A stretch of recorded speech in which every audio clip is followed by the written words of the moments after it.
Bom dia para você que não perde o Morning Call. Olha eu aqui de novo. Ontem a Vanessa fez porque eu estava numa entrevista. Estou em Londres, então tem um fuso horário aí. Para vocês é muito cedo, para mim já é um pouco tarde, então eu não consegui, eu tive que fazer uma gravação e aí não consegui fazer o Morning Call. Mas hoje eu tô aqui com o Jojo, que já é da casa. Tudo bom, Jojo? Tudo bem, Mara? Aí já é um afternoon call, né? Não é nem um morning call. Exatamente. Lunch Call. É... O Jojo, o que te preocupa mais? O Brasil ou o mercado internacional? Porque as coisas no mercado internacional vinham ajudando, mas agora começam a desandar um pouco, né?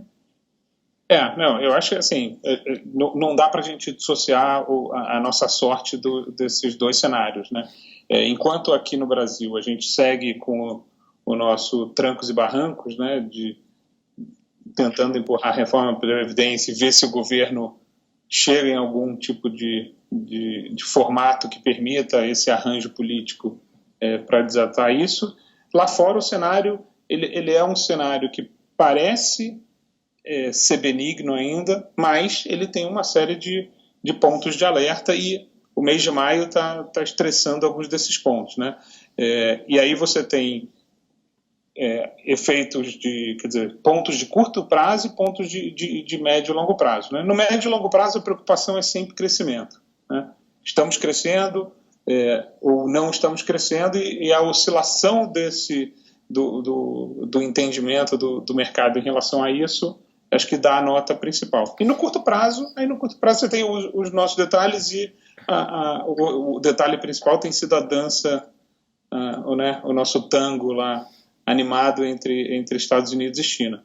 Em relação a crescimento, a gente teve hoje, né, saíram esses dias aí os resultados da China, né, com crescimento abaixo do esperado, Fraco, então né? já é um tipo de alerta, né? Mas de certa forma você ainda tem quer dizer, você tem acho que a trajetória ainda é uma trajetória construtiva, positiva para o mundo como um todo, né? A discussão por trás disso é um pouco daquilo que a gente já falou algumas vezes, que a gente vinha num cenário de normalização de taxa de juros e tamanho de endividamento dos países, né?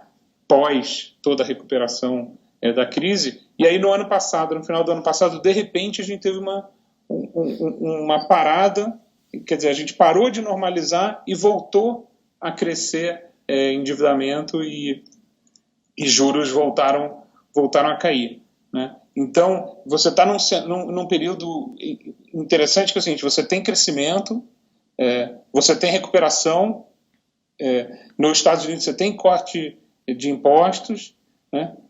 E você tem aumento do endividamento, né? Isso daqui não é muito comum, o aumento de endividamento não é muito comum e já tem algum questionamento no mercado como um todo e teses políticas, né? Em relação o que isso significa para frente, né? A gente volta para um cenário de normalização, onde você vai ter redução dos balanços dos bancos centrais e dos governos, ou você vai para um modelo à la Japão, onde, assim, Fica enquanto dá, parado. você vai aumentando o endividamento, entendeu? Acho que Inflação nesse cenário, nesse contexto, a inflação tanto aqui como tanto aqui não, tanto aí no Brasil como no exterior. inflação, a gente segue num cenário onde a inflação não é um problema, né? Mesmo nos Estados Unidos com crescimento, né? Mesmo nos Estados Unidos com crescimento, quer dizer, com crescimento, com pleno emprego, né? Com várias, quer dizer, é como se você tivesse mudado um pouco a relação de fatores e você não vê isso, quer dizer, você não vê tanta pressão de salários, né? E aí, por trás disso, tem, de novo, né, aquela palavra mágica que é o aumento da produtividade, né? Agora com nomes mais tecnológicos, né? A inteligência artificial e toda a sorte de novas tecnologias, mas isso não é um problema. E Você no sabe que Brasil, eu vi uma matéria no Financial Times que fala como o e-commerce ajudou a segurar a inflação, porque ficou muito mais fácil você comparar preços, né? não, fica mais fácil comparar preço, aumenta a competitividade, né? Você corta, querendo ou não, você você faz atalhos para você chegar, o consumidor chegar direto no produtor ou em outros distribuidores. Então, realmente, isso despencou, né? E a própria competição, o custo, né, por exemplo, mesmo aqui no Brasil, empresas de e-commerce preocupadas com a entrada da Amazon no Brasil estão derrubando preços de transportes, de entrega, já para não deixar elas entrar. Então, quer dizer, isso é inflação para baixo. E no Brasil, ainda em relação à inflação, quer dizer, saíram números do setor de serviços, quer dizer, a gente está muito esmagado, né? A gente, quando começou a falar no início do ano, era PIB para cima de 2, né? Já está todo mundo assim... 2? Era PIB 3, Jojo. A gente estava com PIB 3, as projeções chegavam a 3. Então, agora está todo mundo tentando se segurar no 1, né? Acho que vamos ver quem vai ser o primeiro a falar que vai vir para baixo de 1. Então, e você já vê gente, já vê análise, enfim, estrategistas falando que estamos caminhando para uma nova recessão. O quanto que você acha que isso é, de fato, um risco? O risco de uma nova recessão? Não, olha, lá fora eu acho que esse risco é baixo exatamente porque parece estar entrando numa dinâmica de você alongar esse processo de aumento gradual do endividamento e juros baixos, e o mundo está levando, né? E o mundo está levando. Isso, obviamente, vai impacta ou terá impacto em relação ao que vai acontecer com as eleições nos Estados Unidos, né? Os democratas têm um tipo de visão em relação a gastos, republicanos têm um pouco diferente, mas no Brasil, a gente veio de um período muito baixo, né? De recessão muito longa. Eu acho que é difícil você entrar, mergulhar de novo a cabeça no cenário de recessão, a não ser que a gente tenha o cenário negativo desse processo de aprovação de reforma, e aí você perca o controle de gastos, etc., e o negócio desande, entendeu? Mas existe hoje uma expectativa muito forte em relação à aprovação da reforma da Previdência, como se todo o crescimento estivesse ancorado ali, e não há nenhuma garantia de que ela aprovada vá deflagrar um crescimento. Lembra, a gente tem falado o seguinte: a reforma da Previdência, sem dúvida nenhuma, é um grande nó, mas tem uma série de outras coisas que estão acontecendo em paralelo e que vão acontecer depois, e que são reformas muito mais fáceis de aprovar, seja pela forma de aprovação, seja pela popularidade dessas reformas. Então, acho que está todo mundo olhando assim, se você tira da frente a reforma da Previdência, o resto é mais fácil. O resto é mais fácil, né? Isso é uma coisa. A outra coisa é que você tem durante muito tempo o gasto do governo foi muito importante aqui no Brasil, até de forma excedente. É isso que você está reduzindo, né? Você está buscando reduzir o gasto do governo, e gasto do governo para baixo permite você ter taxa de juros mais baixa. Né? E do outro lado, as famílias, desde esse período de crise, as famílias aumentaram a sua poupança, né? Aumentaram a sua poupança, seja para pagar dívida, seja para se... E reduziram a alavancagem, né? Não, exatamente. E ainda não aumentaram. Elas estão num patamar de poupança mais alto, mas isso ainda não se refletiu em gasto. Então você tem uma expectativa de que você vai ter uma troca. Sai governo como o principal fomentador da economia e voltam as famílias, que é uma dinâmica muito mais favorável. E se governo sai, taxas de juros podem cair, puxa, isso para a economia, para as empresas, é muito melhor, né? Então você entra num ciclo super virtuoso. Então, esse cenário todo está dado, não tem... quer dizer, ele ainda continua sendo o cenário principal. Né?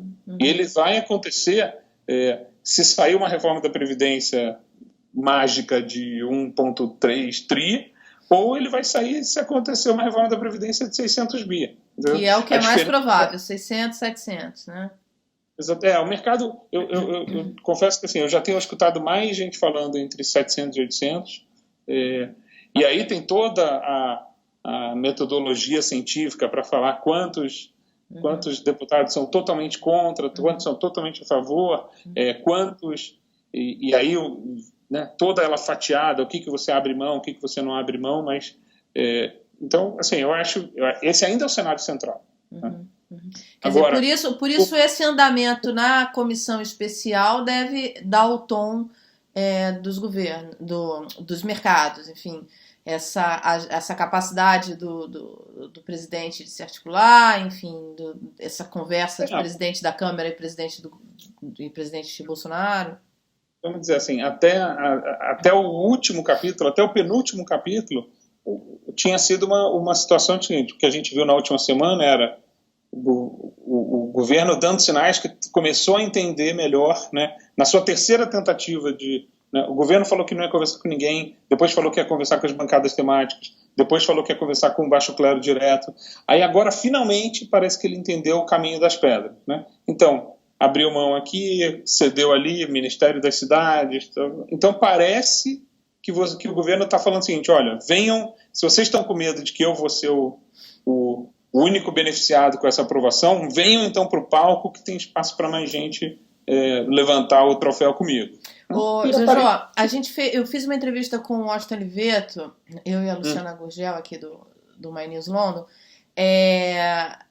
perguntando para ele sobre, é uma entrevista que vai ao ar essa semana, mas perguntando para ele sobre o que é possível fazer para melhorar a imagem do presidente aqui fora, para atrair investimentos. Né? E ele falou uma coisa que eu achei bem interessante, ele falou, união. O presidente tinha que mostrar que ele não é mais candidato, que ele é um presidente de todo mundo, que ele chama para a união, que isso melhoraria enormemente a imagem do presidente para atração de investimentos. Você concorda com isso?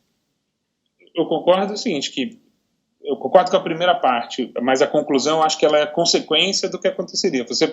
Eu gostaria de ter esse formato de líder para liderar o andamento das reformas e do entendimento nacional em relação ao que precisa ser feito. Né? O investimento estrangeiro é consequência. O investidor estrangeiro não virá porque a gente tem um estadista forte. Ele virá porque o estadista forte conseguiu pôr o país no trilho. Entendeu? O investidor estrangeiro ele é muito pragmático. Né? Na hora de botar dinheiro, ele é pragmático. Ele não vem porque ele gosta ou não gosta desse ou daquele. Ele vem assim, puxa, esse país que tem um super potencial, que é uma das maiores economias do mundo, se acertou, empurrou o muro lá para frente, né? A reforma da Previdência é isso, empurrou o muro lá para frente. Então, beleza. Então, agora tem espaço para eu investir, eu tenho segurança jurídica, eu tenho segurança política, né? E eu tenho o benefício econômico aí desse crescimento. Mas, sem dúvida nenhuma, a gente precisa do governo, que foi o que ele começou a mostrar aí no finalmente, que assim, o governo interessado em tomar as rédeas desse processo. Bem, para a gente encerrar nossa conversa hoje, que está ficando longa, está bom essa conversa? Está boa essa conversa? A expectativa em relação à manifestação dos professores, dos estudantes, para hoje, né? Hoje é esperada uma manifestação grande. Então, começou bem em casa, minha filha não foi para a escola, porque a escola dela não teve aula, meu filho foi. Assim, de novo, eu acho que isso é um pouco... É razoável que a gente veja esse tipo de manifestação, né? E aí eu acho que tem uma mistura nos pleitos, né? Você tem que, assim, tem um pedaço que é discutindo corte de gastos para educação, né? E tem um pedaço que talvez comece a tocar em discutindo perda de privilégios, né? Perda de privilégios, assim, a gente vai ver isso acontecendo e se a gente não encarar isso, esquece. Corte de gastos, ninguém quer cortar gastos com educação, né? Ontem eu vi uma apresentação interessante sobre assim, o problema do Brasil não é quantidade de gastos com educação. Do ponto de vista de, assim, se eu não me engano, gasto per capita com educação, o Brasil é um dos países mais altos do mundo. O problema é como a gente gasta. Gasta mal, agora, né? O contexto todo de gasto, de corte de gasto, tem, sim, a gente vai voltar para o assunto monotemático de sempre, que é o seguinte, foi instituído o teto de gastos do Brasil para você trazer educação financeira 1.1, né? Aquela primeira aula de educação financeira. Eu tenho 10, eu só posso gastar 10. Se eu gastar 11, eu tenho um problema. Então, o teto de gastos garante o seguinte, olha, eu só tenho 10 para gastar. E aí cabe ao país decidir onde é que ele vai gastar isso. Uhum.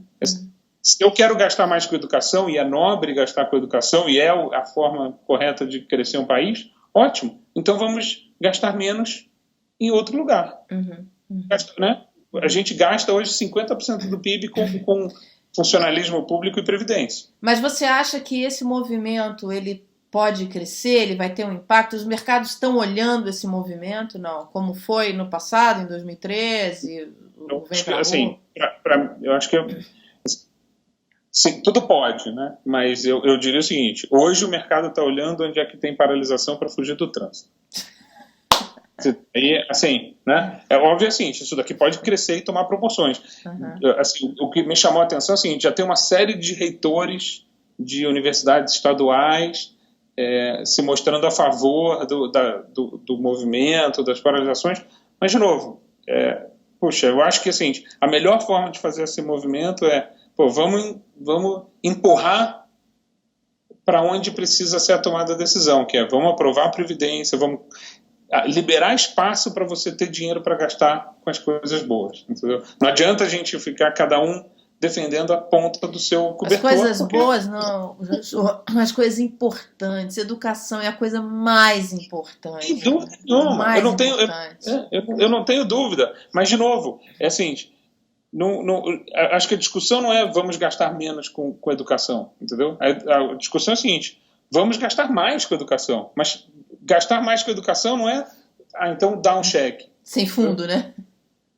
Vou gastar menos com outra coisa para poder gastar mais com educação. Mas, de novo... É esse que tem que ser o entendimento, né? Porque hoje a gente acaba gastando com privilégios e deixa de gastar com pesquisa, né? Mas eu ainda acho que em educação particular a gente tem um problema maior de como a gente gasta do que um problema de quanto a gente gasta. Ainda acho que... eu estou ficando cada vez mais convencido. É a segunda apresentação em 2 semanas que eu vejo tocando na mesma tecla de pessoas muito competentes, independentes, fazendo esse tipo de análise. Legal, Jojo, muito obrigada. Te espero na próxima semana. Obrigada. E Beijo, você que ficou tchau. com a gente até agora, compartilha, deixa dúvidas, deixa seu comentário, seus elogios e críticas também.